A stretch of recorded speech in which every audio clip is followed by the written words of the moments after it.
All right, music fans, welcome back. Harmless Dave here, talking real music Welcome back. Harmless Dave here, talking real music in real time for a few real people out there just like you and just like me. All right, so Chicago the band. Someone finally sent me some footage or directed me to where I could find it. It's titled Chicago Concert in Las Vegas 2022, Chicago Live in Vegas. I will try to remember to put a link to this video in the description box of this particular video. By the way, thanks for watching. Don't forget to subscribe and tip your bartenders and waitresses when it's all done, the video. So Chicago and Lauren Gold, I think, making his debut here, or it might be the second or third night. There wasn't any footage from the first two shows. And about 12 minutes in, it's Hard Habit to Break. And it's Lauren Gold and Neil Donnell. Neil Donnell, Lauren Gold. This is a train wreck. I'm sorry. I like Lauren Gold as a keyboard player. He's obviously got a pedigree working with The Who and a whole bunch of other people, basically being behind the scenes and being an integral part of their show. This isn't working, though, at least from what I heard. And Lauren, of course, plays the keyboards really well.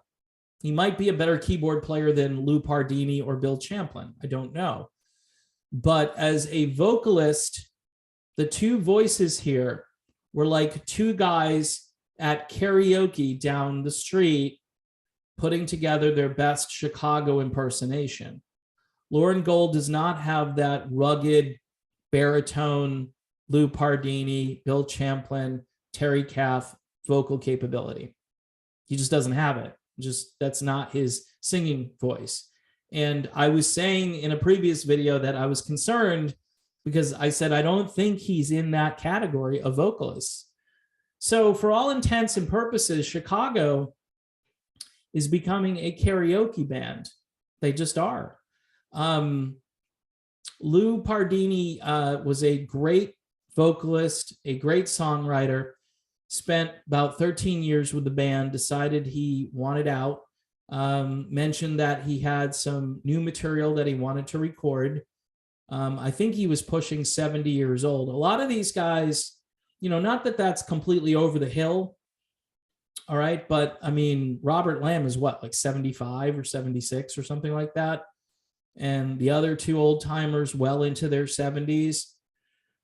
So again, if Chicago wanted to retool their operation, I think you shut it down. I think you can keep your drummer, your percussionist. They've got this guitar player, used to be with Cetera.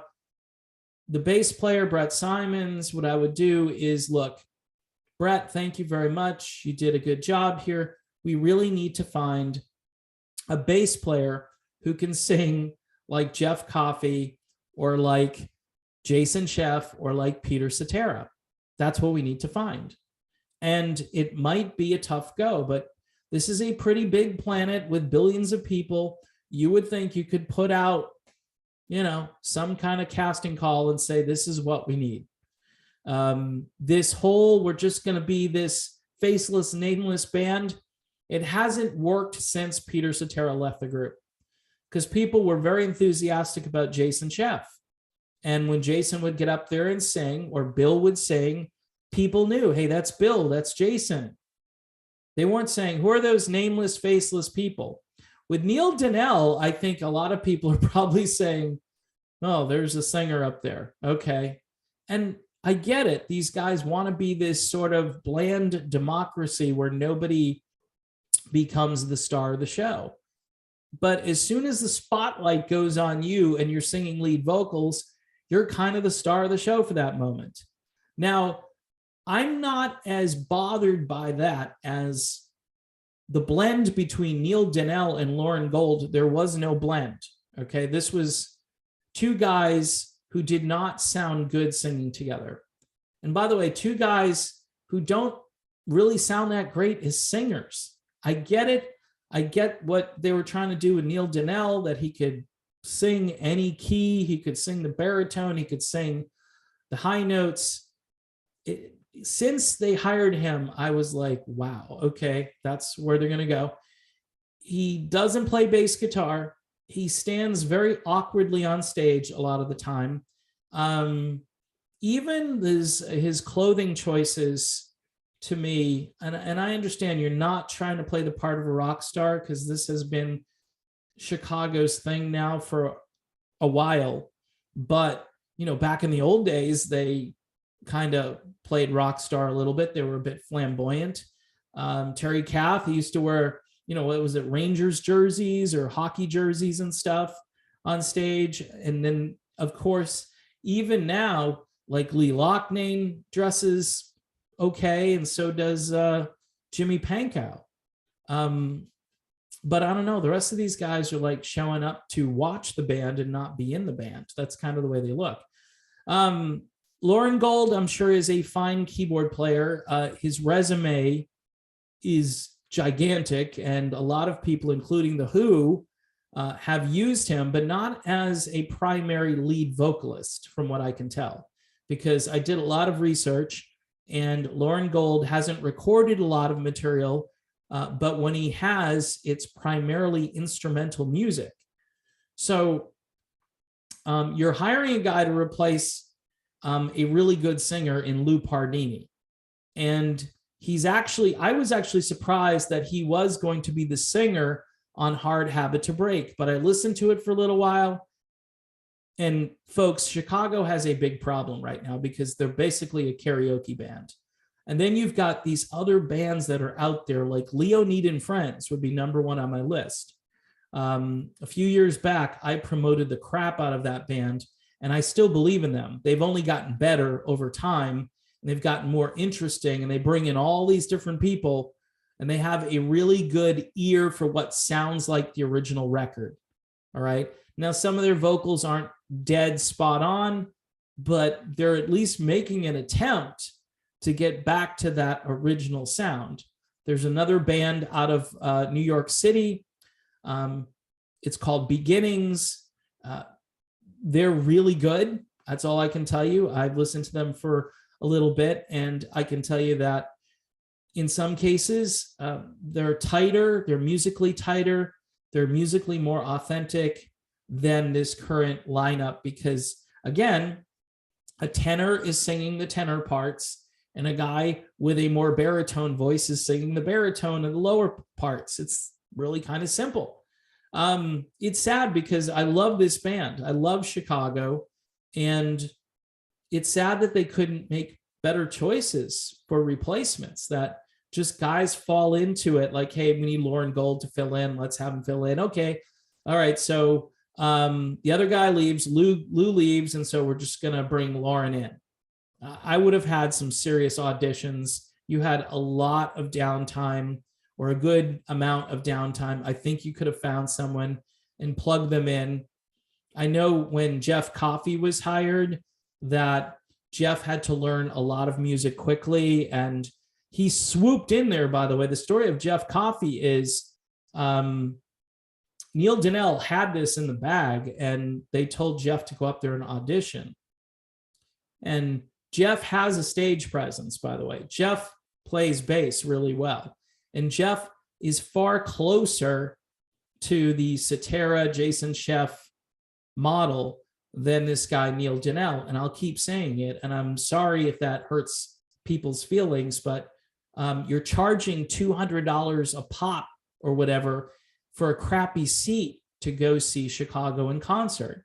And for my money, I'd rather go see Leonid or this other band from New York called Beginnings. I think both of those bands will put on a great show.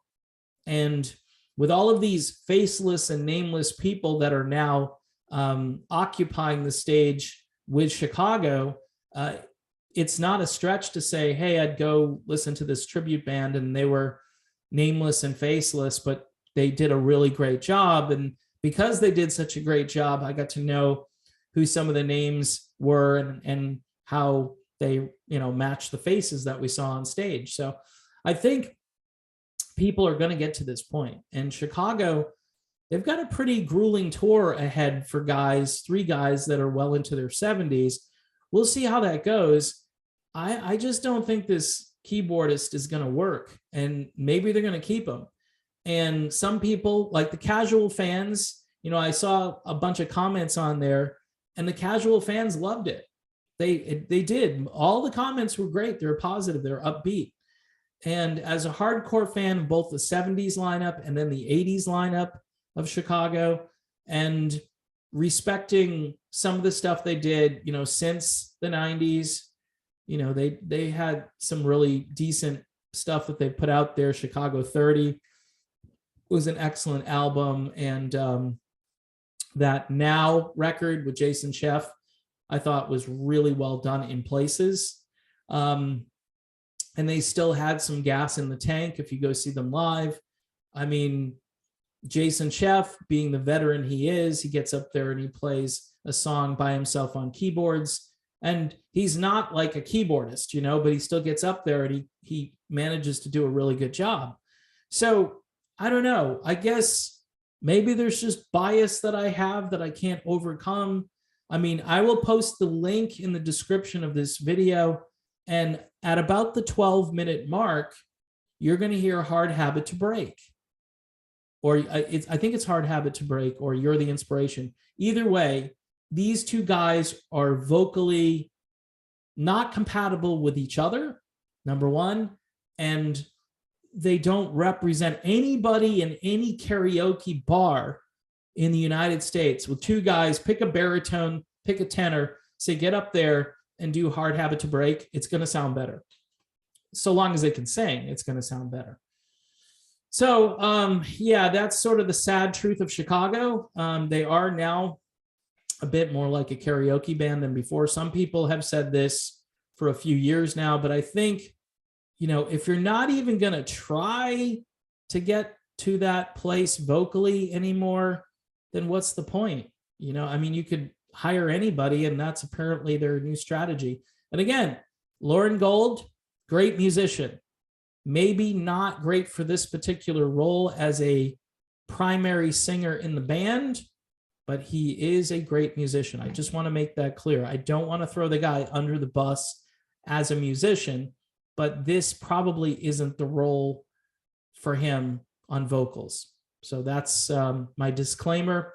Thanks again for watching the videos. Don't forget to subscribe, hit the bell for notifications. Patreon, folks, for $1 a month, $2 a month. We got a lot of smart people who are patrons who send me great stuff, and we have conversations, and it's just a great place to be. That's all I can tell you. For $1 a month, you can't beat it. You've got like-minded people who know more about music than most of the radio DJs who are currently trying to program music today. So, yeah, anyway, thanks again, and I'll see you soon.